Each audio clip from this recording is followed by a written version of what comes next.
Welcome to the family with Andy Brant Bernard. And Kristen Burt. Just me in here. What's that? Just me in here. Yeah, it's just you in there. That's right. What the hell's that all about? Yeah, Alex apparently couldn't make it for some reason. Well, Patrick's coming in though, isn't he? Yes, he is. Patrick Strait will be coming in. Mm-hmm. That's a good thing. Catherine will be here. Of course, coddled Catherine getting her nails done. Or as I used to say in North Minneapolis, getting their nails did. I will never forget that. I didn't even know it wasn't getting their nails did until I got older. Because you go to the barber shop, whatever, that's what getting your nails did. That's what they called it. So what the hell? She scheduled her nail appointment during your show. I know, it's a little interesting, isn't it? No, it started an hour ago. How long does it take to get your nails done? An hour. Oh, well, so she should be here any minute then. Oh, she thought she could schedule it down to the wire, but that rarely works. Yeah. You know your mom. Mm-hmm. Exactly. Kristen Burt Entertainment News brought to you by North American Banking Company. Go to nabanco.com to learn more. Member FDIC, equal housing lender. What's the latest? The latest. Well, we've had viewers that are asking you about certain shows. So let's go through them so we get all of their questions answered. The first one came in through Sarah on Facebook. So just wanted to give her a shout out. She wanted to know why Ted Lasso season 4 is coming about, because a lot of people watched the end of season 3, which looked like it was the series finale, although they never confirmed that it was a series finale. And they are coming back for season 4. We kind of knew that this was happening in August because Apple TV Plus had picked up the options on the contracts for all of the UK actors. Yeah. They hadn't picked it up for the US actors, but you can't do the show without Ted Lasso, which is, of course, Jason Sudeikis. So they confirmed just last week that the cast is coming back. They're going to start the season out. If you don't want spoilers, this is the time to tune out. But they're starting the season out in Kansas City. So they will be filming in the US for part of it. Then they will move back to the UK. And there's a belief that there may be a spin-off coming out of this season because the female characters bought a female soccer team or football team, however, if you're a purist. Right. And it looks like maybe that's a possibility that they will spin off about them running their own franchise. Yeah, I don't know why, but I've never seen that show. Ted Lasso is one of Apple TV Plus's best TV shows. Really? Yes. Now, season 3 is a little off, but season 1 and 2 are comedy perfection. Season 1 and 2. Mm-hmm. Okay, and it's about a soccer team in England? Well, it's about an American football coach, and I'm saying this as American football, who is a disaster, and it goes over to England to coach a UK soccer team, just trying to keep all the sports clear so people understand. What's called a football team? Football in UK, but they're a soccer team. Yeah. Right. Yeah. Right. So, he's a coach with a lot of heart. That's why I think you might like him. Oh, that's good. And learning like all the customs of England. And of course, there's a badass boss that he has to deal with. And he's also getting a divorce. So his ex-wife and his child are back stateside. So you see a lot of their interactions on FaceTime. And for those of you that are wondering like how they're going to play into the family, they are recasting the son, just by the way. They're going to make the character a little bit older, but also a soccer phenom. So the actor who was formerly playing the role is now going to lose a job because they need someone who can play soccer. Really? So, yeah. Mike Bryant on the phone. Oh, Michael Bryant. Oh, good. You're doing it. You're a big British TV watcher, aren't you? Oh, I love Ted Lasso. And what I tell everybody, though, is he plays such a different character than you think he's going to be that you've got to get through the first 2 shows. But once you do, you're either going to really like the show or not, but it's really worth the time. It's a great show. It's a great ensemble show, too, because you've got all of the players that it focuses in on, and they add a lot of dimension to these characters. I think that's what I like about it. And it all kind of like weaves together into his personal story. So it's not just like, hey, I'm at the soccer field, or hey, I'm having these personal problems. They all kind of become family in a way. It's great. And Tom, he knows less about soccer than you do.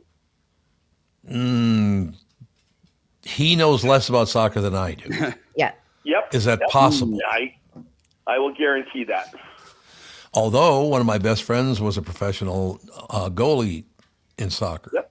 Tino Lettieri, he was a professional goalie for the Kicks and the Well, there were two names, the Kicks, and what was the other one, Mike? Do you remember? Minnesota. That wasn't the Galaxy.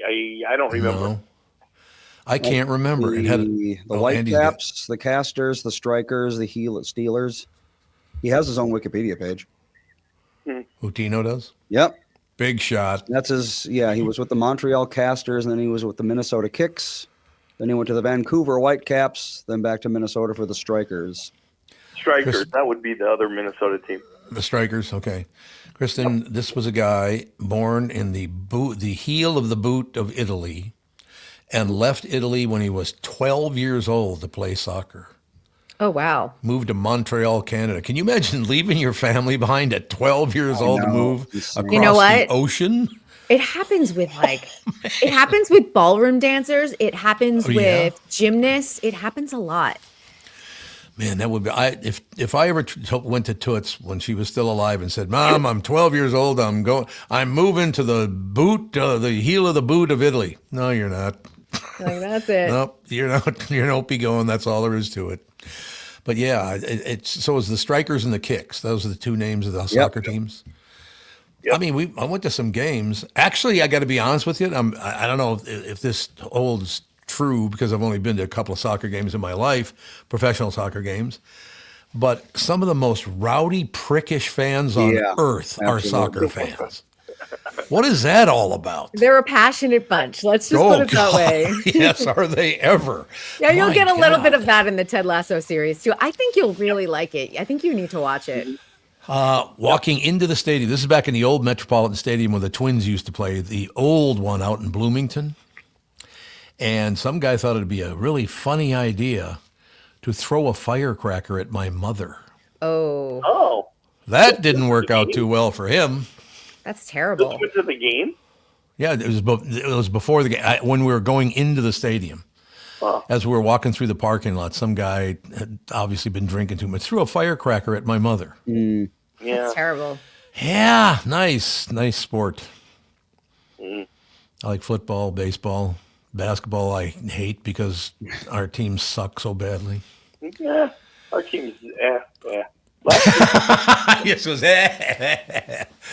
Yeah. It all works out in the end, doesn't it? It does. Well, I want to let put a little button on the Ted Lasso conversation. Okay. They are still writing the show, so I'm going to let you know it's probably 2026 before we're going to see season 4 because they're not even filming yet. They're still signing on it for characters too, so it's going to be a hot minute before we see that 4th season. And what city is it in England? Birmingham. Oh, it's Birmingham, England. Birmingham, okay. yeah.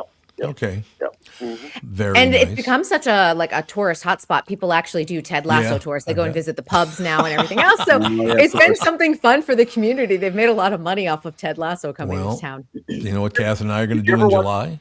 Nope. In July, Catherine and I are going to the town where Doc Martin was shot. Mm-hmm. Oh. Because I love, God, it's such a beautiful town. And I can't even remember the name of the town, but it doesn't make any sense. But yeah, we're going. Was that? Deadwood? Is it Deadwood? Deadwood, Ireland or England? I mean. Oh, Doc, not the cowboy guy. It's I was thinking Doc Holliday. Doc Martin. And I'm thinking shoes. Yeah, when I hear Doc Martin, I think shoes. But it's Port Isaac in Cornwall. Yeah. Port Isaac's the real name. Yeah. Oh, that sounds fun. They call it Port Wen in the show, but it's Port Isaac is the real name. So yeah, we're looking forward to that because it's such a beautiful, beautiful town. You know, population 721. So I imagine the tourism is a little shocking at this point. Tom, you're going to bring big business to their town. I guess. Yeah, I'm going to spend a lot of money. It's unbelievable. Double the economy. Yeah, for real. Indeed. So, Michael, what else is happening with you, Pally? Kristen, did you ever see the original version of Ted Lasso, the English version? No, I've only seen. Well, the Ted Lasso thing came out of an ESPN commercial. But there's a story behind it that's an English version of the story. That's because there's actually a real story about this. This is you mean like a true life? Yeah, character. Correct. Yep. So, is there a documentary about him? No, I think it was like kind of a series that they did there, if I remember right. That's kind of one of those shorter English series. Interesting. No, I haven't seen it.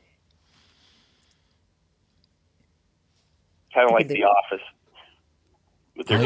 Mike, your phone is phasing in and out, so it's hard to keep up with you. It's kind of going in and out. That's weird. Okay. Why don't you buy a decent phone? Why spend a little money? You cheap. The other show that everyone wanted to talk about was season 2 of The Perfect Couple, which I know, Tom, you watched with Nicole Kidman. Oh, yeah. Mm-hmm. Yeah. Yep. So they're doing something a little bit different for The Perfect Couple. And that's why yesterday I was like, let's take a pause on this because I want to make sure I get everything right. They are going to continue on with books from the author, if this makes sense. So The Perfect Couple does not have a follow-up or anything else. So they're going to make it an anthology series. So Ellen Hildebrand, who is the author, she has another book called Swan Song. It also takes place in Nantucket. And it's going to be about a very rich family that comes to town, causes chaos on the small island just as the police chief was retiring and everything else. And they throw this big party and one of the employees winds up dead. So again, another part of like the murder mystery in this on the small island. And again, it's going to be kind of like the whodunit, and they're going to play the series out like that. So it's based off of Ellen Hildebrand's book, Swan Song, if anyone has read that. Nicole Kidman will not be in it, but she'll be producing this again. Yeah. Excellent. It was okay. I just thought the husband was such a prick. They all were. Yeah. That's true. That was the point of it. It's like that, like old money, New England, like, rich people, their problems are really minimal, but they're a total mess behind the scenes. Mm-hmm. What else we got coming our way, Kristen Burt? What else? Well, you know what I think is really interesting? This week, they talked about the fact that Happy Gilmore 2 is coming back to Netflix. Haven't seen a sequel to that, obviously. But the business of Adam Sandler and Netflix is astonishing. When I was looking up the numbers, such a good deal. He has made, let me pull up the number because I pulled it up yesterday. It's over $1 billion, I know. Oh, it's unbelievable. So his original agreement was $275 million for 4 movies. Mm-hmm. And he made that deal back in 2014. God. He renewed that deal in 2017. He renewed it again in 2020. Jeez. And Adam Sandler was like the first actor in Hollywood to really bank on Netflix, saying, I'm just going to do movies that go straight to streaming. These are not theatrical releases. If he did Happy Gilmore 2 in the theaters, I think it would make a lot of money, but he just wants to go straight to streaming. They give him carte blanche on what he wants to do. He hires the people he wants to hire, and he decides to shoot on location all the time. So if he's thinking, hey, I want to send my family to Hawaii for 3 months, he creates a film that films in Hawaii for 3 months, and then he calls up Jennifer Aniston and all of his other buddies and like, hey, do you want to film in Hawaii for 3 months? Sure. So everyone goes to Hawaii, or they go to Italy. And he kind of has made a really viable product for Netflix, earning him tons of money, because each deal, if you start out with 250 million, 275 million, think of all the money he has made off of streaming alone. No, he is a billionaire. He is. Oh, absolutely. So he doesn't get like residuals or royalties or whatever. They just give him a chunk of money, and he's got to make those movies.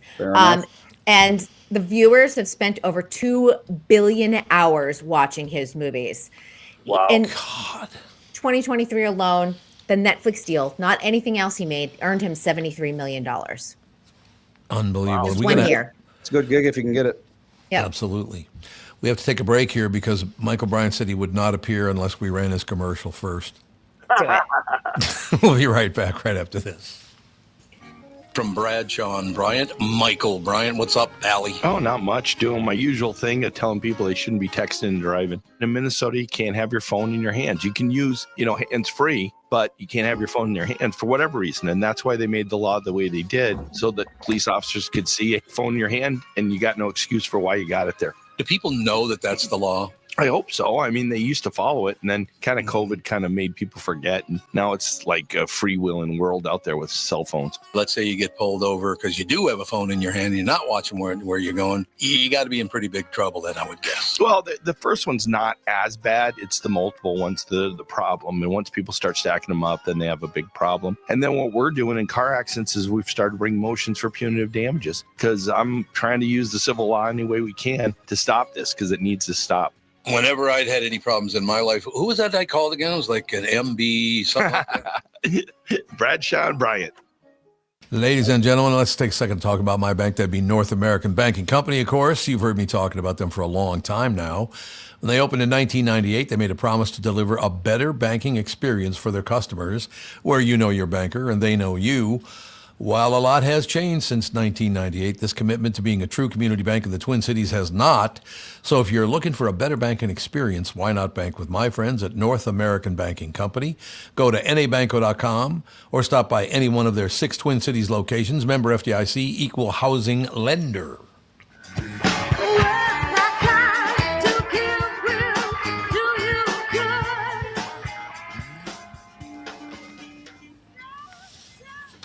Ooh, look at that. She kind of faded out quickly. I like that. There you go. No question about it. I got to bring one thing up to you guys, which I have never heard of before in my life, and I will not say what the name of the place is. It's a very, very famous golf course. Okay? Very famous golf course. I went yesterday to talk to one of the people. Not that I wanted to join or anything. First of all, I'd have to play it a couple of times first to see if I even like the people. But have you ever heard of this? This is a beautiful golf course in a very high-tone area. The golf course opens at 10 a.m. and closes at 6 p.m. I have never heard of that in my life. Oh, 10 a.m. I mean, are golfers out there at 6 a.m. golfing? That's what I thought. As soon as it gets light out, or until it stays light out until 9 o'clock, they're going to want to go. Maybe not anymore. Apparently, if you want to walk or you have your own cart, and you have to be a member, of course, then you can go on the golf course as long as you take care of yourself.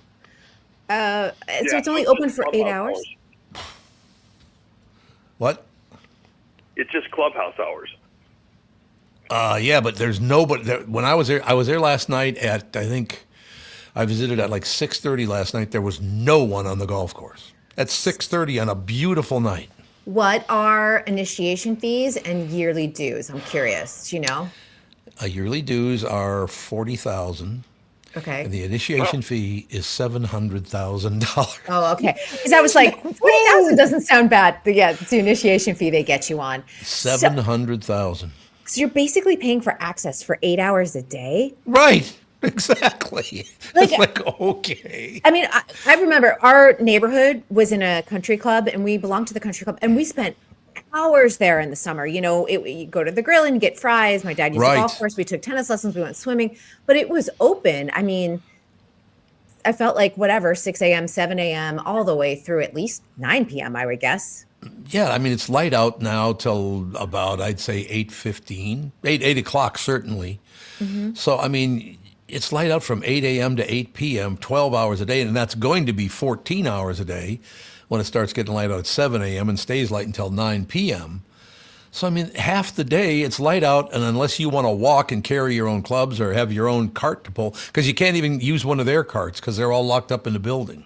It's strange. That doesn't seem like a good business model. I don't know. I got to be honest with you, though. Would you pay $700,000 to join any club? No. No. Even in my greatest Disney adult era, which I'm no longer in my Disney adult era, but when I was going there all the time and I had the annual pass, even just looking into Club 33 and how you became a member, and then having visited as a guest, I was like, no, it's not worth it. It's fun to go as a guest, maybe once every few years. But if you're paying that $10,000 fee every single year, I think it's more than that now. But at the time when I was looking into it, it's just not worth it. I agree with you. It's a lot of money. Although, a very quick story, Bob Seger's manager, Punch Andrews, told the story. There's another club in town that's $650,000 to get in. He said, no, actually, Tom, I got lucky. When I joined 45 years ago, it was $8,000. Wow. That sounds amazing. He joined 45 years ago. It was $8,000 to get in. But, you don't own the membership either, so you can't sell it. You don't own stock. Nope. Yeah. Oh, okay. The only place I really enjoyed that was, and it was a gym though, but it was Lifetime Fitness in I want to say Minnetonka or Edina or Eden Prairie, somewhere around there. Whatever that big complex was, I was a member when I lived there, and I spent all of my time there. Oh yeah, Catherine used to do that back in the day. She'd spend all of her time there. Great classes. There was actually a social scene there. There was great food. I never left. Yep, there are a lot of things there, a lot of amenities. Mm-hmm. No question. Kristen Bird, Entertainment News brought to you by North American Banking Company. Go to nabanco.com to learn more. Member FDIC, equal housing lender. So, Kristen, what should I watch this weekend? Okay, I have to ask just quickly to backtrack and ask how your bachelor day was yesterday. Did you watch movies and eat pizza? I watched a mob movie, and I watched a scary movie because Catherine hates mob movies and scary movies. We had discussed The Strangers and My Cousin Vinny. So what did you wind up watching instead? My Cousin Vinny's a great movie. It's so good. It is a really good movie. And the scary one, what did I think I followed your lead on both of those. I can't remember particularly, but it was interesting because Catherine was gone the entire day. And even though you've got a couple of TVs in the house, so I could go watch, scary movies or mob movies anytime I want to. Usually we watch TV together, and she just has no interest in either one of those at all. You didn't watch any basketball yesterday? I got to be honest with you. I've gotten to the point where I don't watch basketball at all anymore, college or professional. I used to watch it tons when I was a kid, but I'll be honest with you, I don't watch anywhere near as many sports as I used to. Sure. Yeah. One, because the Twins and the Vikings, Twins were great up until 1991, and they've sucked ever since. And Dodgers. The North Stars are terrible. Mm-hmm. Or it's actually the Wild now. Now it's the Wild now, yes, but I just I heard on ESPN today that Wednesday is the number one day for guys to get vasectomies because then they get to sit at home and watch the basketball for 2 days. Okay, well. Is March the greatest month for them to also have vasectomies? Because then they just watch March Madness? Yep. That's incredible that you would have that many vasectomies right before the tournament. I actually like the strategy. I think that's smart. Yeah. I can see that. You have something to watch. You're doing your recovery. I got to be honest with you, though. You just brought back a great memory because when I had mine, it started like smoking. I'm like, what are you doing down there? There's smoke rising from my crotch. Electrocautery. Electrocautery. That's exactly what it was. Honestly, there was this cloud of smoke coming up. I mean, it's a package and everything, but no, I was like, my skin is smoking. You survived. You're fine. I did survive. Have 2 wonderful children and 4 wonderful grandchildren now, so that's good to hear. But all good. I will never forget that, lying there on the gurney or whatever the hell it is, and watching the smoke rise from the middle of my body. I'm like, what the hell is this now? Well, just think about it. Women go through childbirth. Well, that's true. That's probably a lot worse. Very good point. Yep. Very, very good point. Yeah, the vasectomy, walk in the park in comparison. No smoke involved, though, with childbirth. No, but a lot of other things can go very badly. Yes, they can. Yeah. No question about it. I actually had a friend when I was younger who lied to his wife, told her he had a vasectomy. And they had another child, and she didn't like that too much. I would be really mad about that. Yeah. Yep. I don't know. It feels like a little I don't know if abuse is the wrong word for it. I mean, it's misleading. Abusive. It's deceptive. Yeah. I mean, Deceptive. yeah. I don't know what's the right word for it. How did he get around the time period of getting better? Did he fake it, or did he go somewhere else, or how did he handle that? That's a good question. What do you do? Put ice packs on your crotch for 2 days? Yeah. Just say, I'm very good at healing. Or you Google it. Yeah. Or you ask someone, it's like, what was your recovery like? And I'll just do that. Yeah, it all worked out in the end. It was not that big a deal. It didn't hurt or anything like that. It's just to see smoke rising up from your body is a little weird, though. I'm sure it's disconcerting. However, I think like if that's what you and your wife decide, it's easier for you to get that done. And then, it's like, and after all the sacrifices she made having babies. Yes, dear. Listen to all the sacrifice. She sacrificed to have you. She did. 9 months. 9 months of carrying a baby around. True. That is, you put your life is on hold in a different way, for some women too, especially if they get sick or, have to do bed rest. I had a friend, she had 3 kids and all of them by the end of the first trimester, she was on bed rest all the way through her pregnancy. So it was a big deal. Yeah, I could see that being a big deal. I got to ask you guys a question because I've been told this is very unusual, but Catherine and I, all of those decisions that we've made, started dating, and then we decided when we're going to get married, and then where the church we were going to get married, and how many kids we were going to have. And Catherine and I have never had an argument about any of that stuff. I don't know. Did we just get lucky to happen to be thinking the same way, or is that pretty common now, where people just kind of agree? What? Or you never disagreed with her game plan. Well, that's a possibility. You knew she was a catch, and you were like, 2 sounds good. Great. Yeah, I understand 100%, my dear. Yes, there's no question. Or you can just look at it. You were meant to be together, and that was that. 45 years now. It's amazing. It is amazing. Kristen Bird Entertainment News brought to you by North American Banking Company. Go to nabanco.com to learn more. Member FDIC, equal housing lender. It's Friday. What should I watch this weekend? It's a lot of movies, and I don't know. Right. Wicked, I know you're not going to be watching that on Peacock. He's not going to watch that. He's not going to watch that. No, he's not. It's a musical, isn't it? It is a musical, and it's a 3-hour musical, and you won't. Oh, God, no. But if Alex were here, I know that she would actually care because I know she'll be watching it over the weekend. Do you know what ruined musicals for me? And I'm very serious about this. Marlon Brando singing "Luck Be a Lady." That was it for me. I'm like, Luck be a lady tonight. I'm like, oh God.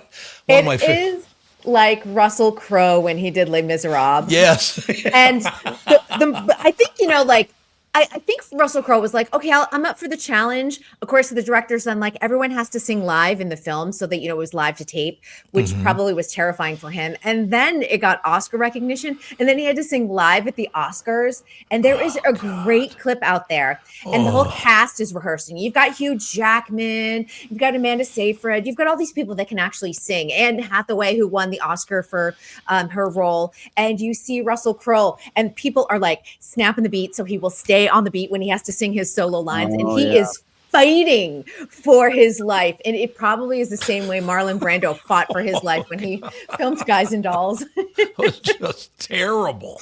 Oh, it's hilarious to watch because Russell Crowe is always like the badass, and here he is just like, oh my God, I can't stay on the beat, and he's like. See, that's wonderful. A great clip. It's out there on YouTube. Definitely go and look for it. It was for the Academy Awards rehearsal, so go and watch for it. It's not fair that you have to leave so soon. That half hour shot by. That was very quick. Well, I'm glad it's better than, God, when is she leaving? Oh, that dragged on forever. It was unbelievable. Yes. All right, we shall talk to you on Tuesday. We're not going to be on Monday. No Monday. Okay, thank you for letting me know. I would have been here going, hey. See, where are they? Yes, we will not be on Monday, but the rest of the week, next week, we will be on. That'll be good. I'll see you all on Tuesday. Thanks a lot. Kristen Bird Entertainment News brought to you by North American Banking Company. Go to nabanco.com to learn more. Member FDIC, equal housing lender. We'll take a break. Be right back in a couple minutes right after this. The past several years have been the craziest in the history of the car business. The pandemic, supply chain, and chip issues all causing extreme inventory shortages that led to, predatory pricing. Some dealers charge thousands of dollars over MSRP. We never played that game. I'm Jim Paul of Valley Buick GMC. We knew that would leave a bad taste in a customer's mouth. More importantly, from an integrity standpoint, it was just wrong. So what about the current market? Inventory and pricing. Valley has their best inventory in years. Really all the Buick and GMC models. Even the previously hard-to-find Yukons, HD pickups, and Hummer EVs. Plenty of deep discounts. Many with factory rebates and low-interest financing. Then it's a good time to buy? It's a great time. We're welcoming our previous customers back, as well as anyone else that felt the treatment just didn't feel right the last time somewhere else. Valley Buick GMC in Apple Valley and Hastings or valleycardealers.com. Car buying without the bad aftertaste. Does something about retirement make you uncomfortable? Sometimes the anxiety from wondering if you've saved enough can be overwhelming, but what if I told you that you could ease those tensions in just 48 minutes? My guy Josh Arnold, Mr. Money Talk, can sit down with you and get you on the right track for your financial future. Josh has navigated it all when it comes to uncertain market and economic conditions, and he'll always provide straight talk, never sugar-coated advice on how to reach the finish line with your retirement goals. Don't let financial worries give you an ulcer either, or keep you from calling Josh right now. His 48-minute no-obligation consultation could be just what you need to feel better about your future. Call Josh today at 952-925-5608 and set up your free 48-minute no-obligation consultation. That's 952-925-5608. Investment services offered by Josh Arnold, Investment Consultant, LLC Security Investment Advisor. Past performance is no guarantee of future results. All investments involve risk. All comments and opinions are Josh Arnold's and do not constitute investment advice. And I am a paid endorser.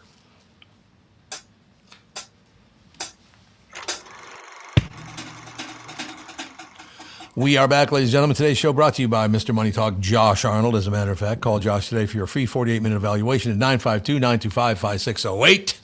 So, Andy, is Michael still with us? I am still here. You're still here, okay. And then, but Patrick's not in yet?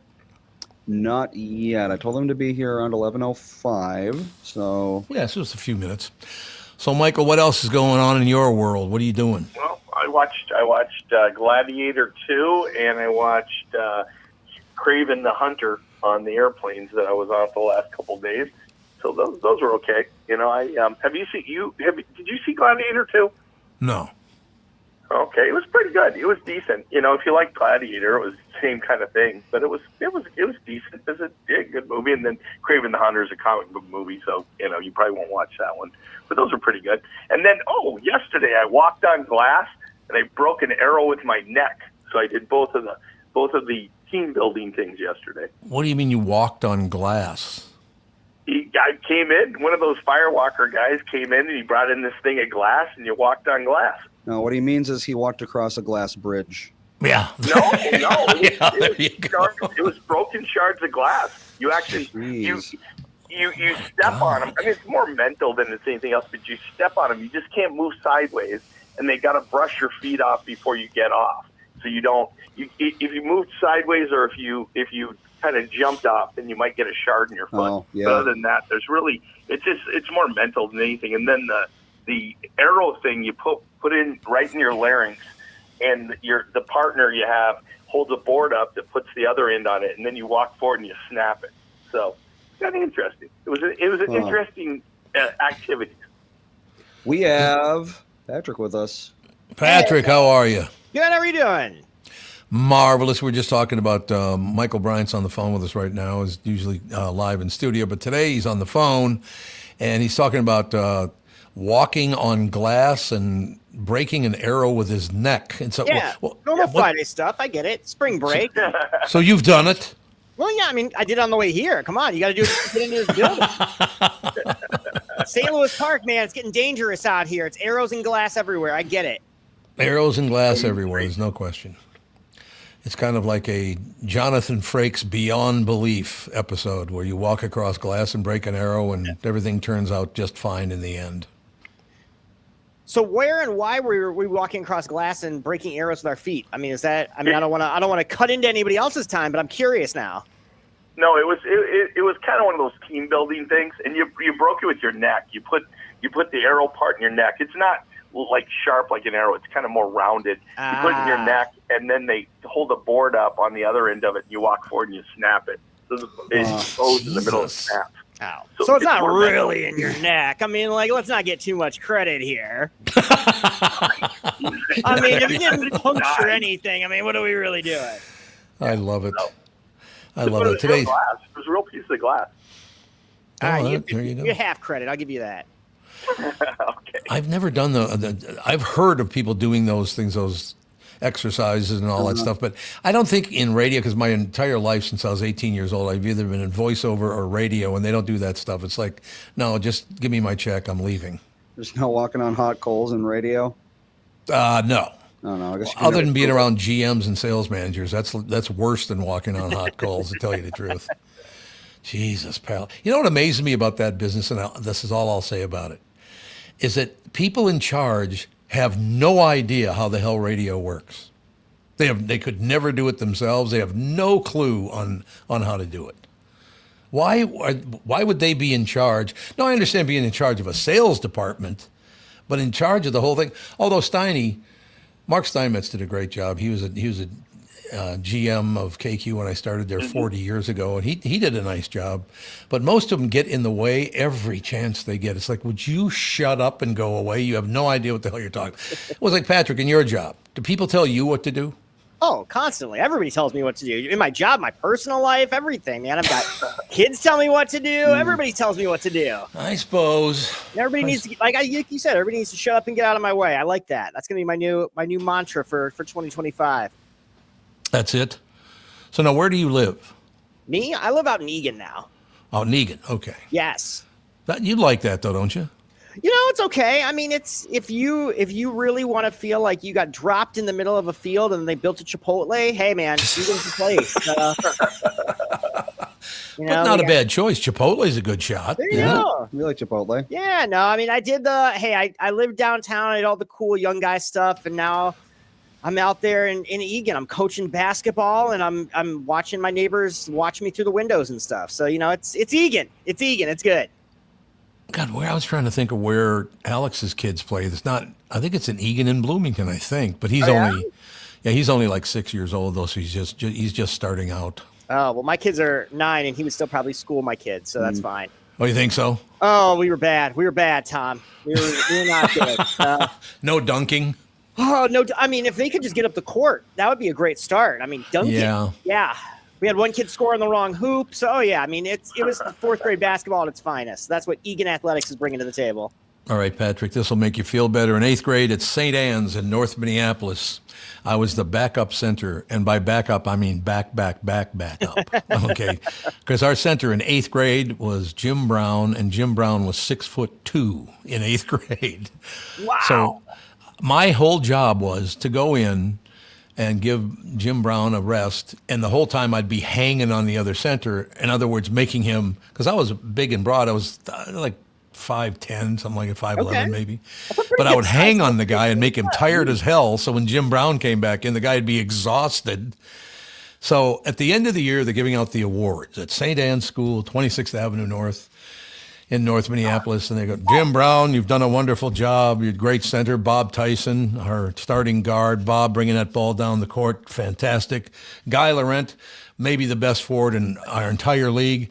Tom Bernard, Jesus Christ. At a Catholic school in front of a bishop, he said, and all the nuns, he said, Bernard, Jesus Christ.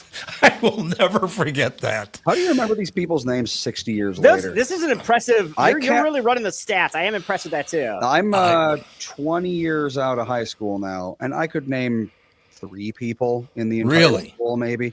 I remember every kid's name in every class I've ever been in. Not me. Really? Even the girls? And you just made me realize something for the first time in my life. I did not know that not everybody could do that. No, I couldn't name almost all my teachers. I could probably name, like, throughout my entire career, first grade through college, 2 or 3 teachers. Okay, I'll be honest with you. If you're 6'2" in 8th grade, you might remember their names. That's very true. I will tell you the one thing, and I won't say the kid's name, even though I do remember his name. This is a Catholic school in a very poor neighborhood, and we go back to school. I think it was just after lunch, I'm thinking, or maybe just before lunch. I don't remember that part of it. But an announcement came over the St. Anne's school system, and this is at a Catholic school, and the announcement was made that John F. Kennedy had been murdered, and one of the kids cheered. Oh, God, did they kick his ass. Oh, my. Seriously. That nun and her assistant beat him to a pulp. You don't want to be cheering the first Catholic president of the United States gets murdered and he cheers about it. Okay, but did they say when they heard the announcement that he had been shot, did they say Jesus Christ, or was that exclusively saved for poor Strait basketball skills? Only basketball. That's the only basketball. They have their priorities straight. President, it's like, oh, bummer. Eighth grade basketball, Jesus Christ. President is saints be praised, actually. You got to saints be praised. You got to consult the flow chart. Honest. So that's unusual that I remember all of I remember all the way back to first grade, actually. Really? I remember the boys, but I can't remember the girls. I remember the guys that were in the class. I will tell you the really cute ones. I always remember the girls' names who were the really cute. Not that they ever went out with me or anything, don't get me wrong. But, they're Mary Claire's and Ellen Burnick. Very, very attractive young ladies, no question. Friends to this day, by the way. Mary Claire still lives in town, but Ellen lives, I think, out in California now or something. But I don't know why I remember. Like, see, I was hot in first grade. I told you guys. No, I was. Husbands and their kids.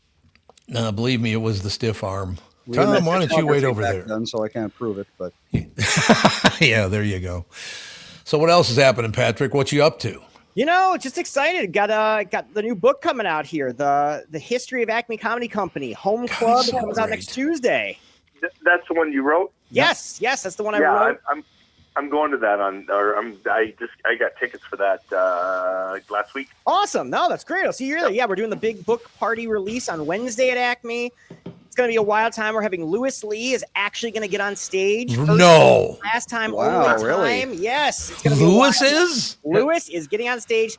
Full 90 minutes he's going to stay up there. He is not necessarily excited about it, but he's agreed to, and he can't take it back. Has he ever been on stage? Not publicly. Not publicly. Wow, I didn't think so. He's like done little bits and pieces here and there. Like they did like a special years ago, like thing for Just Comics on like, here's what you should do to try to get booked, and here's how you should not carry yourself at the club, but never for like an audience like this. Huh. God, I cannot wait to read the book. As a matter of fact, he doesn't mention in there the Chad Daniels line. Do you mention that in the book, the Chad Daniels line? Chad Daniels tells the Chad Daniels line. I know he does. He tells it every time I talk to him. Oh, man, of course. It's one of my favorites. I'm going to make Chad tell it there. I mean, the best part, too, Tom, is Chad didn't just say the line, but as I was interviewing this, everybody who has a Lewis Lee story, the owner of Lewis Lee, their impression gets more and more racist depending on how long you talk to him. So, like, if you and I were talking it, I would say that Lewis Lee came up to Chad and said, Chad Daniels, headliner. But if you hear Chad say it, he'll go, Chad Daniels, headliner. That's true. Like, it just gets more and more racist. And I'm expecting next Wednesday, by the end of the show, we're all going to be wearing samurai outfits. We're all getting canceled next Wednesday. And then Lewis got off his yak and hit his gong, and he rode away. Adjusted his top ponytail, and Tom, do you remember his plan for the building? Yes. Yeah. Did I buy it? That you buy it. Yeah. Why don't you buy it? Tom Bernard, you buy a building. I'm like, what? Okay. That was my Chad Daniels, my impression of Chad Daniels talking like Lewis Lee, asking me to buy the building. That's what I did. I put back on Chad. You're like, I didn't do an Asian impression, guys. I'm not doing those 11-15. That was Chad. Me doing Chad doing that. This is my impression of Chad Daniels doing something offensive. Yes. Patrick, I have to ask you this because, I've lived in New York City, lived in Chicago, lived all over the place. There is not another Acme Comedy Company level of place that I've ever been to. There are some that are probably as good or just a little under as good, but I've never been to a better comedy club than Acme. I agree with you. And I've done the same. I've been to the Comedy Cellar in New York, the Comedy Store out in LA. And, they're cool. I mean, they have a lot of history, but you're right. I think as far as clubs are concerned, I don't think anything touches Acme, and that's from the layout of the club to the talent of the club, the audience. I mean, you go to a Comedy Cellar now, and you got a bunch of New York tourists, and you don't know what they're going to do. They want to be part of the show. Acme doesn't tolerate that kind of nonsense, and it's nice. It's great. You know, you're there to see comedy. You're not there to try to be a part of comedy, which is awesome. I remember one time Andy Kindler was on stage at Acme, and a guy in the front row was just hammered and started lipping off to Andy Kindler. And the first thing Andy Kindler did was look around the room to find me and my friend Fitz, because we were the two biggest guys there. So in case the guy didn't shut up, we'd go drag him out. But Lewis took care of it. It didn't cause a big brouhaha. It was no hubbub. The guy was gone all of a sudden. When we went and saw Kostaki a few weeks ago, there was a guy who got escorted out. From Kostaki? How is Kostaki offensive? No. I mean, he got escorted out because he had a few too many, I believe. So he's talking back, just talking too much. You mean? He wanted to be part of the show. The rowdy Kostaki fans. I get football fans, Kostaki fans. The Venn diagram is basically That's fair. a circle. That is true. I tell you, one of the greatest moves we ever made, and I think it was, I don't remember whose decision it was. Might have been your mom's, Andy. But when we were in the same building as Acme, my God, we had a lot of comedians on the show. They would just come flooding in. It was, like 2 stories up from where the club was. We wanted something to eat. We'd go down to Acme and get lunch. That was a great place to be for all those years. It was wonderful. Yes, it was. And the nice thing about that crowd is going to see comedy. It's not like the Mall of America where it's people just walking by and like, hey, there's a comedy club. You're going there to see a show. Yep. And they have great shows.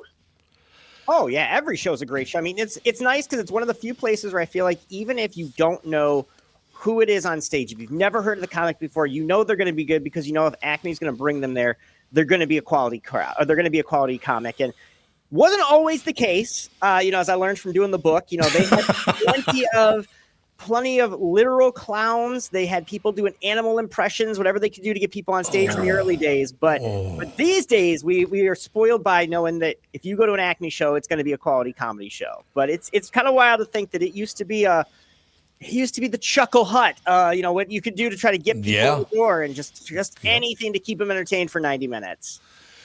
Patrick, do you believe, because I've heard no matter the comedian, that Minnesota audiences are the best comedy audiences in America?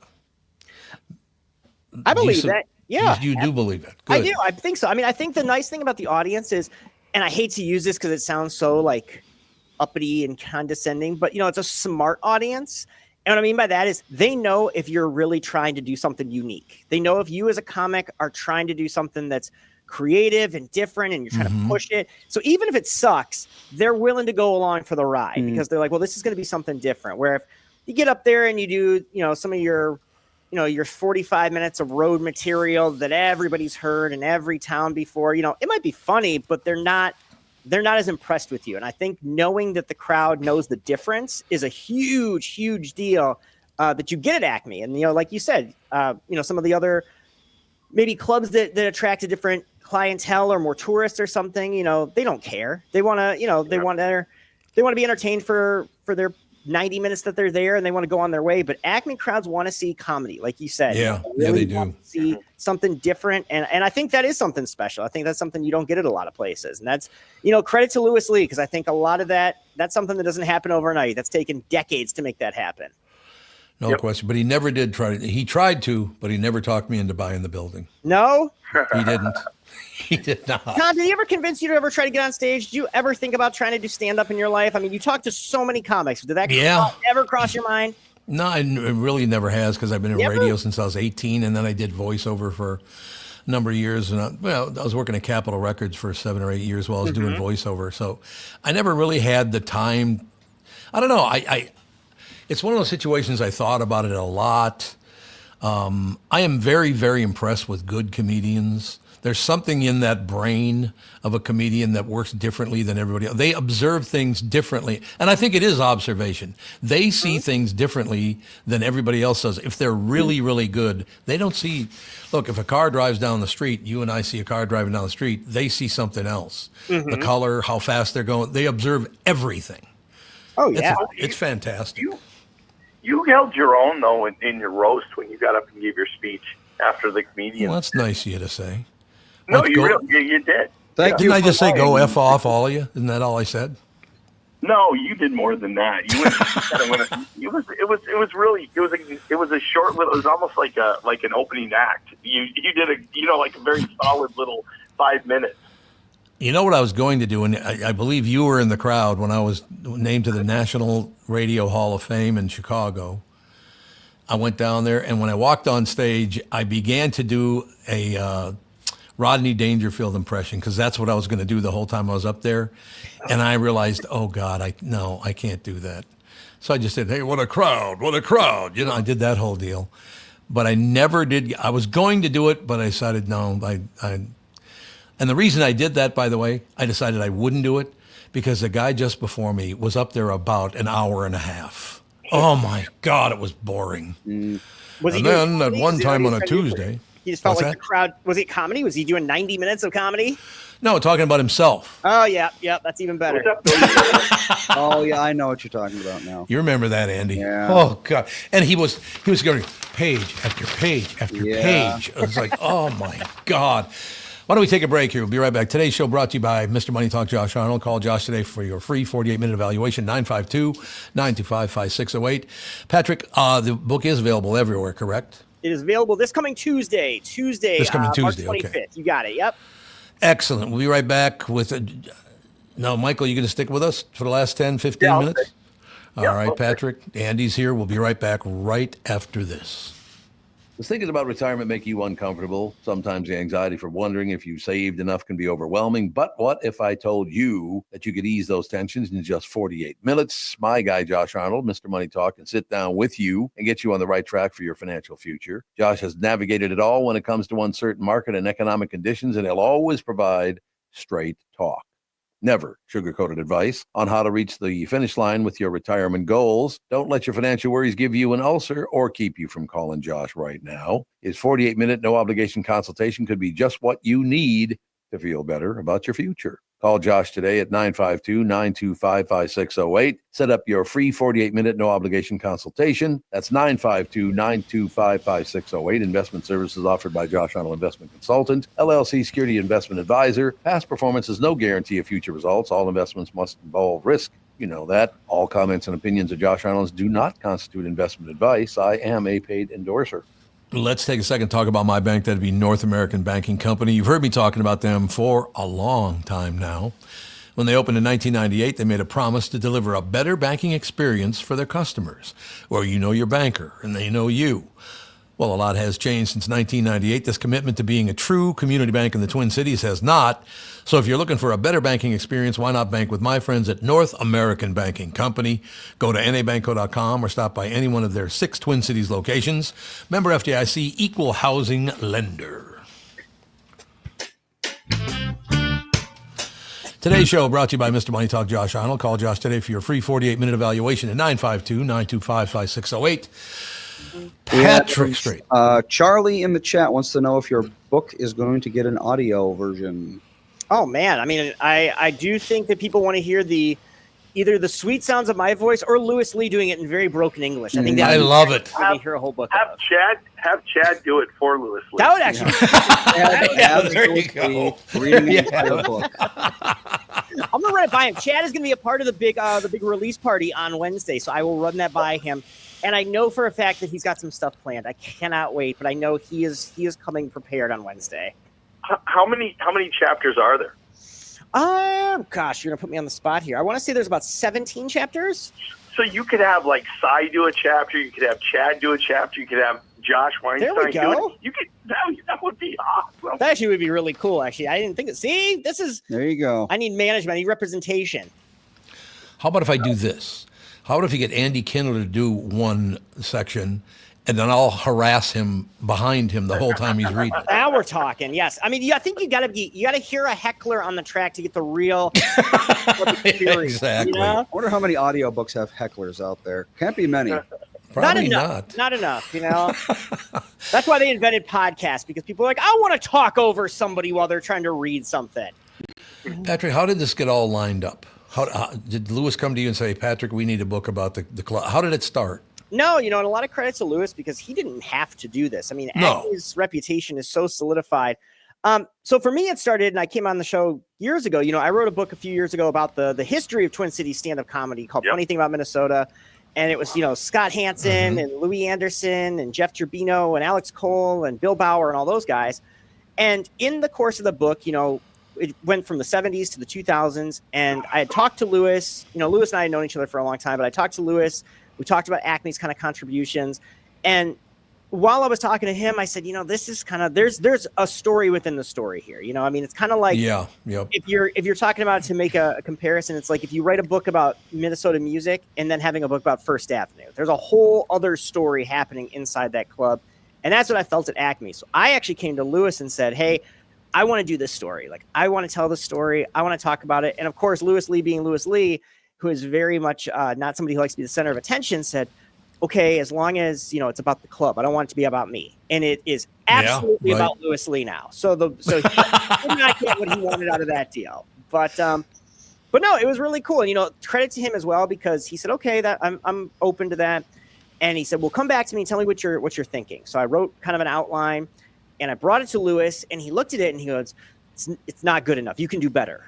And I was like, huh. And I looked at it, and it's because he said, and he was right, he goes, it feels like an infomercial for Acme. It just feels like it's telling all these kind of love stories about how great the club is. And he was like, that's not what it should be. And and he was right. And so I went back, and he said, carte blanche. He said, hey, talk to whoever you want to talk to, write whatever you want to write, good, bad, or otherwise. Like, I've got nothing to hide. And so, I really dug deep on it. I talked to folks from the past, whether they were comics, whether they were bookers, whether they were management. There's some people who had less than flattering things to say about Lewis and the club. And there's some people who, they had nice things to say, but maybe at some point or another, they just weren't getting booked anymore. And, comedy can be, it's not exactly the kindest when you get shown the door. All of a sudden, you're just gone one day. So that was interesting. But Lewis said, hey, if they said it, keep it in there. And that's kind of how this whole thing came about. And that's what I think really makes it interesting and gives it the complete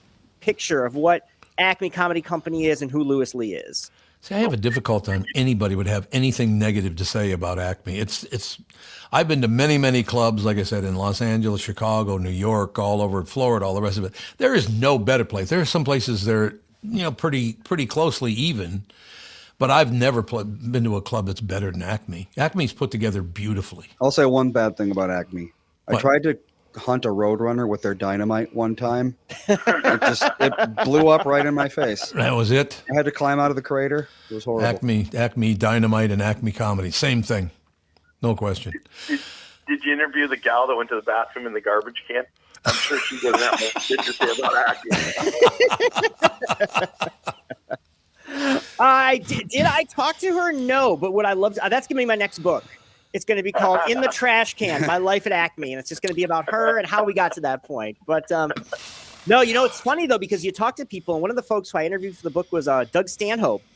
And Doug Stanhope is Doug Stanhope. He's a wild man. And he had so many, we'll say, stories that would fall into that same category as the girl who went to the bathroom in the trash can. It did not get included in the book because I was like, Doug, I don't think that I can include these, and I don't think they do the narrative, but they're hilarious. So there's a lot of those stories out there. Absolutely. Why doesn't he write a book? Your first book. Go ahead. Oh, Doug's got a couple of books. They're fantastic. He should write a book about that. I feel like that, that's Tuesday for Doug. For you and me, it's a wild story. Doug's like, I saw that when I was on the lunch this week. So good point. Your first book was really good. I learned a lot of that, and it put together a number of things really well. But I'm looking forward to this one. If you got a charity, you should get everybody to sign a couple books and auction a couple of them off with everybody's signature. Yeah, absolutely. No, I actually was planning on that. The charity was going to be called Recoup Patrick's Costs, but no, I actually do think there's a lot of opportunity there. No, like you said, and Acme is really great about giving back and doing things for the community. So no, I think that's definitely something that we'd like to do. Cause I mean, the lineup that we're going to have is going to be wild, and there's going to be other guests who are stopping in, who are unannounced, who are, I think, just going to kind of pop in for us for the night. So it's going to be a party to remember. It's going to be cool. You know, I got to thank some of our listeners. A number of you did something for me that I really do appreciate. They sent me video, all of them. I don't know how many it's been so far. Video of a guy sticking his hand down the back of his pants, pooping in his hand, and then wiping it on a Tesla. Yeah. Give it up for the Tom Bernard audience. You know, highbrow thinkers, always digging the corners of the internet for the smartest of the material. It's true, isn't it? A+. Like, oh God, why me is what I. How would you get in your mind? I think I'm going to hold it in till I find a Tesla. Then I'm going to crap in my own hand and wipe it on the Tesla. Could you do it though? Because I think about this. Like, if you were standing there right now and you got your hand, no way. Like, you got to get over a mental block. Yeah, it's a lot of pressure. I'm going to do this. I'm going to crap in my hand. I don't know that I could like mentally get myself to be like, this is fine. This is a thing I'm doing right now. I don't know. Oh, it's hideous. Have you seen the video? No, I have not seen the video. I'm sure. Don't watch it. Now. He has this look on his face like he might be the dumbest human being ever born. Well, I mean, that helps. Yeah. That's a possibility. There's no question. But I don't know. The whole thing. One thing, Patrick, I honest to God, I think it is, and I've said already, that Minneapolis-St. Paul market is the greatest market for comedy in the United States. Now, there are great clubs in New York, Chicago, Los Angeles, all the big cities and all the rest of it. But there's a certain feeling about comedy in Minneapolis-St. Paul. It just feels different, and it feels great. It just does. I agree with you. I think that it's partially because of, the audiences. They like, to Michael's point, I think that the fact that they're here to see comedy, they want to see comedy. It's not a, hey, let's go to the bar and there's a comic there. It's not, hey, let's go to dinner and I guess there's next door. I think that's important. But also just the level of talent that we have locally. I mean, like you said, New York and LA, you get comics who they go there to make it, right? And in Minnesota, you don't have to necessarily go to one of the coasts. Like, you can really make it here because you have so many great places and so many great clubs. And that's why we have the reputation. I know you had, our buddy Nick Swardson on a few weeks ago. He's an Acme guy. I talked to him for the book, and he's said the same thing. I mean, that's why he's recording his special out here, and that's why he keeps coming back, because this is where, comics know if you want to see and you want to do good comedy, this is the place to do it. So yeah, I completely agree with you. And Patrick, your book pointed out, and all the interviews you did, Tom, with comedians help promote what they were doing too. And that's in the first book as far as what you did on the radio for promoting them. Oh, yeah. And giving them that opportunity to be heard by the normal person. It's why some people advertise with you. You know what's really funny about that, Michael, you bringing that up? You know why that happened? Because most morning radio guys don't want comedians on because they make them look bad. Yeah. Yeah, I'm that's not a fact anymore. Yeah, I'm not as funny as you are, so you can't come on my show. I was never the funny one. Yeah, exactly. Tom, there's one story in the book I actually want to ask you, because I heard this story from a woman named, now her name is Jen Bryce, but her maiden name back was Jen Lack. And she used to work at the club. She did a lot of booking for the club in the 90s. And she talked about when she brought Kevin James by your show years ago when he came to do stand-up at the club. And she was like 9 months pregnant, and it was a massive snowstorm. And she said that Kevin James was so panicked because he thought they were gonna like crash. He was going to deliver her baby like in the snowbank outside of your studio. She said that Kevin James, she's like, I've never seen somebody so scared as the like 10 minutes or whatever it was that we had to drive to Tom's studio. But yeah, I mean, to that point, I think that you were willing to have these guys on, you were willing to give them a voice, and it wasn't the same old thing. Just like the comedy scene and in Twin Cities comedy scene gave people the opportunity to really be creative. You gave them the chance to really come on and not just do bits, but to talk about who they are, what makes them unique. And that's really cool. So you do deserve a lot of credit for that, Tom. Well, it's very kind of you, Patrick. And matter of fact, we're trying to reconnect with all the clubs in town, all the rest of it, and have people come by, because the only downside to this whole thing, Patrick, is I've lost so many friends. You've already mentioned Louis, and you could just go down the list. That's tough, because when I see them now, all my friends who have unfortunately passed on, who are great comedians, when I see them in my head, they're not talking to me, they're on stage. Sure. And that feels kind of weird in a way. But I mean, Louis Anderson on stage, he took it over when he was on stage. My God, was he good. Oh yeah. No, Louis was great, and he was great even doing the last book. I feel very honored I got to talk to him and tell his story. And he's another one. He passed through Acme. He did. There was that group that kind of came before Acme, but eventually pretty much everybody ended up coming through there because they knew. They said this is a club that gets it, that they understand it, and they wanted to be a part of that audience too. And I know Louis, fortunately, before he passed, he did a comedy class actually at Acme, which was really cool, where he kind of taught people the art of stand-up comedy. Yeah, and then he recorded, I think there was like a PBS special he recorded for at Acme, so he definitely had his moment there as well. I will never forget, you just popped this into my head. Louis used to come to our house all the time. Andy and Alex, our kids, have known Louis their whole lives. And he used to come to our house and have dinner with us. He visited my mother every time he was back in town. He went to see my mother because Toots, my mother, and he were best friends. They just loved one another, right? But I will never forget. I had to go get something. Catherine's in the kitchen. Louie's in there watching her make dinner and all the rest of it. And as I'm coming back around the corner, I hear Louie say, "Catherine, is it hard to be married to Tom?" And she goes, "Why? What do you mean?" "Well, he's so self-involved." It's like, yeah, thanks, Louis. I really appreciate it. I thought he just decided to cut deep. It wasn't like, because he left the table. It's like, he went after your character. He's like, he's self-involved. He did. He went right after me really in my house. Oh, God. I got to take one more quick. You guys got 5-10 more minutes? You're good? Yep. Thank God, because I'd love to do about another 10 minutes. That'd be wonderful. Today's show brought to you by Mr. Money Talk, Josh Arnold. Call Josh today for your free 48-minute evaluation, 952-925-5608. Be right back in a couple of minutes. One more segment. It's going to be great.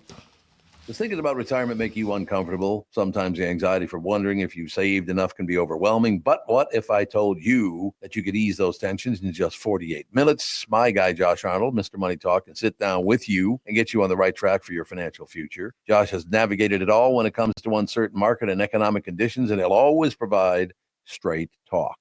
Never sugar-coated advice on how to reach the finish line with your retirement goals. Don't let your financial worries give you an ulcer or keep you from calling Josh right now. His 48-minute no-obligation consultation could be just what you need to feel better about your future. Call Josh today at 952-925-5608. Set up your free 48-minute no-obligation consultation. That's 952-925-5608. Investment services offered by Josh Arnold Investment Consultant, LLC Security Investment Advisor. Past performance is no guarantee of future results. All investments must involve risk. You know that. All comments and opinions of Josh Arnold do not constitute investment advice. I am a paid endorser. My Pillow's excited to announce they are extending the mega sale on overstock clearance and brand new products. For example, save $40 on the new spring My Pillow bed sheets, any size, any color. Get the 6-piece bath or kitchen towel sets for only $29.98. The initial quantities are extremely low, so get them now before they go. And the best-selling standard My Pillow, just $14.98. Take advantage of the mega sale 2.0. Go to mypillow.com, use promo code TOM. But that's not all. You'll get free shipping on orders over $75.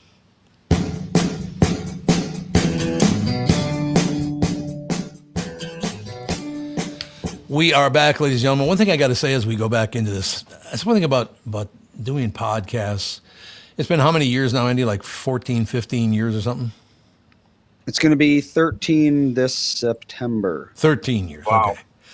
But the great thing about it is you really get much deeper because you don't have as much time on the radio. Those segments are basically 10, maybe 15 minutes. But when you got, half an hour, 45 minutes, you can really dig deep. I learned so much about stand-up comedy and, just the whole life and these guys coming and going, all the rest of it. It really gave me an insight into comedy that I never knew. And I don't think most people even do know what really is behind all that comedy. What do you think about that, Patrick? I agree with you. It's funny because people ask me, they're like, "Oh, were you a comic? Did you want to do comedy?" Have I gone up and done it? Yes. Would I say that I want to be a comic? Absolutely not. But I think that, just kind of like, you have to experience it to really understand. Because I think to your point, if you see it, you're like, oh, you just get up there and you start talking. But to understand the nuances of talking to a crowd, I mean, a lot of this comes with, like you said, with podcasting, with radio, to understand the crowd, to understand how to engage people, to understand how to bring them back if you're losing them, to really stay personal, but also stay relatable. Like, that's hard to do. And I think that, yeah, I mean, through podcasting, through your radio, through your interviews, through what these guys are doing on stage, it all correlates. You know, it's Louis, actually, of all people, said to me, he thought that stand-up comedy was the bravest art form there was, because it was just you up there. There was nobody else to rely on. Nope. There was nobody else to blame. Things go bad, you just have to slink away. That was just it. You know, if you're in a band and the drummer has a crappy night, you can be like, oh, our drummer was off tonight, and, you know, it's not my fault. If you're a comic and you have a bad set, you got nothing but, well, I had a bad set. You know, back the next day and, you know, try to shake that off. So absolutely. I think there's a lot of mental fortitude, maybe some mental illness that goes into it. But hey, you know, you keep going back. Well, I think you're right. You cannot be mentally straight ahead and be a comedian. There's no way. I feel like there's no, you know, and it's funny, there's a comic named Nate Abshire who, in the book, he said, he used this great quote. He says, you know, comedy's for the losers. He goes, comedy is not for the winners. He goes, you're not doing great in the rest of your life. And then you say, you know what would be the cherry on top? Stand-up comedy. He goes, that's not how you get into comedy. He goes, you got to go through some stuff and you got to say, okay, how do I process all this stuff? And how do I get it out there? Because, and that's how you find comedy. And so is that true for everybody? Maybe, maybe not. But I liked that, because I do think that, you know, it probably is true for the most part. I don't know that I've met a lot of comics who they're just like, yeah, my life's been easy. Everything has gone great, exactly according to plan. And hey, it turns out I'm just really funny too. You know, who'd have thought it? There's nothing bad about me. Exactly. Does your book touch on Crash and Burn at all? It doesn't touch on Crash and Burn, but it talked. I interviewed Tim Slagle quite a bit for it, and we kind of talked about, you know, his philosophy, and we also talked a little bit about the impetus of Crash and Burn, which actually kind of came out of the 20th anniversary celebration that they had years ago, where, you know, it was all a bunch of comics together, and they were able to write and they were able to talk, and Tim just kind of felt like, hey, this is something where, you know, we never get to have headliners together, to work together, to write together, to hang out. And that was kind of what made him think I should do this, is like a week every year and bring in 4 different headliners and put these together. So, yeah, I mean, we don't specifically talk about the show, but yeah, I know Tim got a lot of his motivation from that. Yeah, that's amazing. That's a great week. You go early and go late and see the difference. It's amazing. Yeah, no, that is a big difference. You're right. It is. It's a lot of fun. And I, you know, that, you know, all the comics who do it, they love it, because it's kind of one of those things where they never get to really work with each other and write with that. Because once you get to a headliner level, you're just not around a lot of headliners, right? Because you're on the road, you're doing these things. But it is pretty interesting, because, I mean, you really get to see who, you know, and these guys are giving each other jokes, they're giving each other tags. So it really does kind of feel like you get to see this process of what's working and what's not, which is something that I feel like you definitely don't get that at other clubs by any means.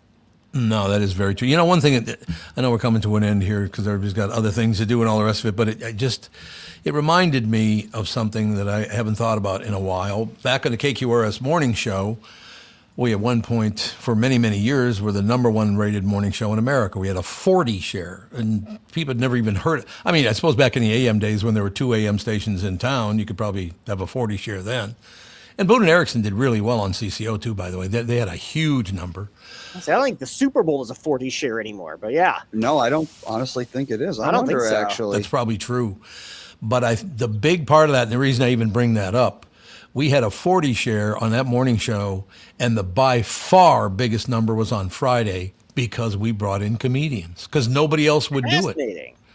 That's a fact, by the way. Our Friday ratings were huge. It was unbelievable. Yeah. And there were times when we'd have 4 straight comedians on in a row, and it took up the entire 4 hours of the show. You ever have one that you couldn't stand? Do you ever have those ones you were like, God, you know, maybe we rethink this whole having comics on the show because that guy ruined it for everybody. Did you ever have one of those? Oh, yeah. I definitely had one, and I can tell you who it is. You want to know who it is?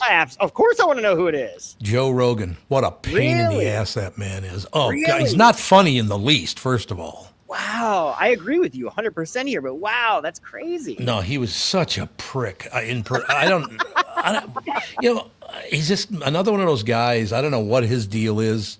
And, he's got a huge show, so people like him. If you love him, I understand. But spending time with somebody like that is totally different than watching their TV show. Oh, absolutely. Yep. Well, we actually stopped doing so. Like I said, the show is almost 13 years old. For the first, 8 years, we had a comedian on every Friday, sometimes multiple comedians. And eventually it just got to the point where it's like they came in, they were in a horrible mood. Yes. All they wanted to talk about was how the world sucks. And we were just like, this is bad. Yeah. So we just stopped doing it for a while. We actually just started bringing them back in like a month ago. Wow. And I do want to keep them coming in on Friday. Andy, comedy on Friday, it kicks off the weekend. People told me constantly, our weekend started with your morning show and the comedians you had on. So maybe we should do that. They're really, some of our best episodes absolutely were the comedians. Yeah. But I think some of our worst episodes were also some of the comedians. Yeah, I would agree with that. Well, if Joe Rogan ever comes back, he's going to make you like sit in an ice bath and eat like bear meat the entire time you're on or something. So it will be equally not funny, I promise you. If you're on DMT, it's all good though. Yeah, there you go. All right, any closing words? Michael Bryant, you got any closing words? Nope, I'll see you on Sunday. Looking forward to that. Patrick Strait, you need to come back and update us on how the book is doing, or just come in and be yourself or whatever. But I think, Andy, don't you think we should put Fridays back on as the comedy day of the show? Yeah, that's what we've been doing for a month and a half. I know, but we should continue on with it. I think because so. people do love it. They love comedians, and apparently not a lot of other shows will do comedians. Well, they're going to be funnier than me. It's like, I hope you're going to be funnier than me because I'm not a comedian, for Christ's sake. Yeah, credit to you guys because you do comics and you don't do it as a, hey, let's get them on here for 3 minutes and let's have them try to do one quick bit and get them out of here. I mean, you get to know them and you get to, and that sometimes it's way funnier getting to know these guys personally and hearing what their life is like than it is hearing them try to do a couple of bits on air. So no, credit to you guys for doing it right. Okay, Patrick, I'll close with this. Because of the Friday shows on KQRS, I met many, many people. We talk about the Louis Andersons of the world, and you go down the list. But Nick Swardson, the first time I ever met him, he came in to do the Friday show on the KQ Morning Show. He and I have become great friends to the point where he came and visited us about 2 weeks ago. Yeah. And left 10 days later. Wow. He stayed in town for like a week and a half. I'm like, Jesus, don't you have other things to do, Nick? Aren't there other places to go? But I will tell you something about this with him, because he's a big movie star too. People, know that.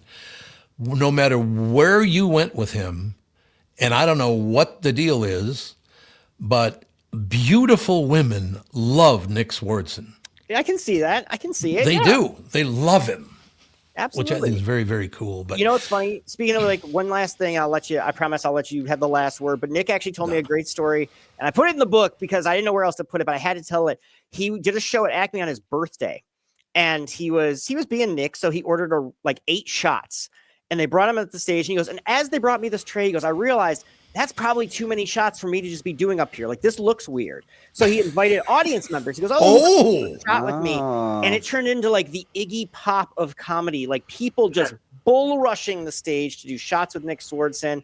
They almost had to stop the whole show. And he said that was the one time the managers looked at me like, Nick, come on. Like, what are we doing here? So it was pretty funny. He goes, that was maybe the one time I went too far at Acme. But that's Nick. Like you said, people love him. They love to be around him. He sold out every show. He was in town, I think, for 3 or 4 shows, something like that. Yep. And he sold out every show, just kicked ass. People loved him.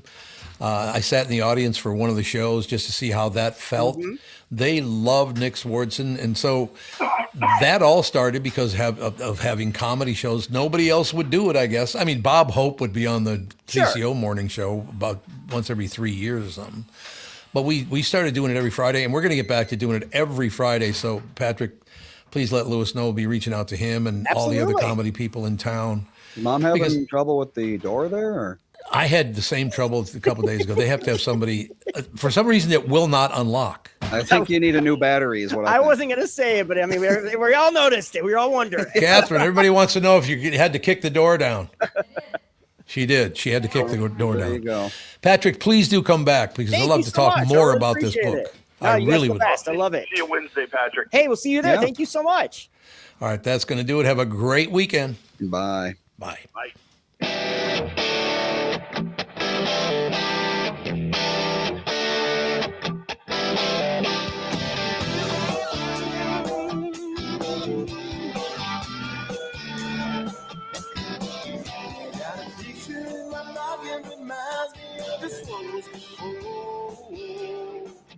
Every time I hear the singing reminds me how you talking.